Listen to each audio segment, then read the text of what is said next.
Khatri group की जानिब से अनूप भाई समूह निकाह के इस कार्यक्रम में उपस्थित गुजरात विधानसभा के उपनेता दाणा लीमड़ा विस्तार के लोकप्रिय विधायक श्री शैलेश परमार जी,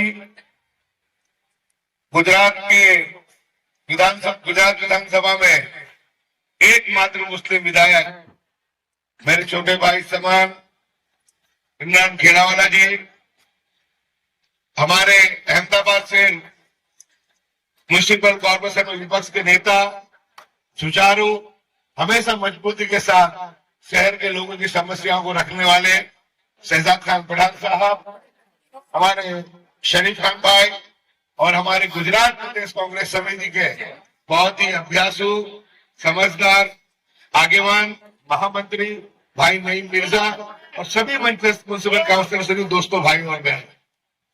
दोस्तों, बहुत वक्त हो गया है, सिर्फ 2 मिनट में अपनी बात को पूरी करूंगा मैं। सबसे पहले तो आज महाराष्ट्र के जो deputy chief minister Ajit Pawar ji का प्लेन क्रेश में एक्सीडेंट हुआ है, उसके लिए मैं और कांग्रेस पक्ष उनके लिए गहरी संवेदनाएं व्यक्त करते हैं और ईश्वर अल्लाह से प्रार्थना करते हैं कि उनके परिवारजनों को सांत्वना मिले। दोस्तों, आज वक्त के और हालात की सबसे पहली जरूरत यह है कि जिस तरीके से समाज में शादियों का मामला जो बना है, इतनी महंगी शादी हो गई है कि अगर किसी के पास अल्लाह ने किसी को दिया है और वो करता भी है तो थोड़ा बहुत समझ में भी आता है, लेकिन कर्जा करके भी आज जो शादियों के अंदर लाखों रुपए का खर्च करके बाद में अपने परिवार की जो जिंदगी ब्याज के चक्कर में और लोगों को देवा चुकाने में निकाली, ये देखा देखी का मामला है। आप ने सुन्नत बताई, उस सुन्नत के मुताबिक हम शादी करें और जो पैसा बचता है उस पैसे के बचाव में आने वाली जो बीवी है, हमारे जो बच्चे हैं, उनके एजुकेशन के लिए हम इसका खर्च करें तो मैं मानता हूं कि बहुत बेहतर होगा। अगर अल्लाह तबारक व तआला ने किसी को पैसा दिया है तो वो करे शादी, बड़ी शादी करे, लेकिन साथ साथ में ऐसी मिसाल कायम करे कि अगर वो शादी कर रहा है तो वो साथ साथ में 25-50 समूह निकाह भी करे, इसमें गरीब यतीम बेवा की भी शादी, उनके बच्चों की भी शादी हो, तो एक मिसाल ये भी कायम हो सकती है। लेकिन हम देख रहे हैं कि कम से कम अभी तो ज्यादा में ज्यादा जो मामला है शादियों के अंदर बहुत जबरदस्त तरीके से लोग अपने बेफजूल खर्ची कर रहे हैं। मैं उम्मीद करता हूं कि ये जो इस तरीके से आज समूह शादी में सब आए, बहुत मुबारकबाद।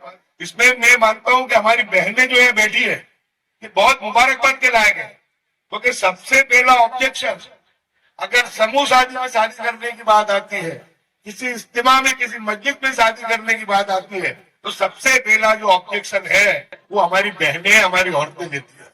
नहीं नहीं नहीं नहीं, दुनिया क्या कहेगी, आपने खा क्या तो खिलाने का नहीं, यानी खिलाओ फिर बाकी पूरी जिंदगी भूखे गुजारो। अगर औरतें समझ जाए और हमारे जैसे हमारे औरतें हमको समझा ले, तो अभी आदमी जो है दुनिया में किसी से नहीं डरते, सिर्फ औरत से डरता है।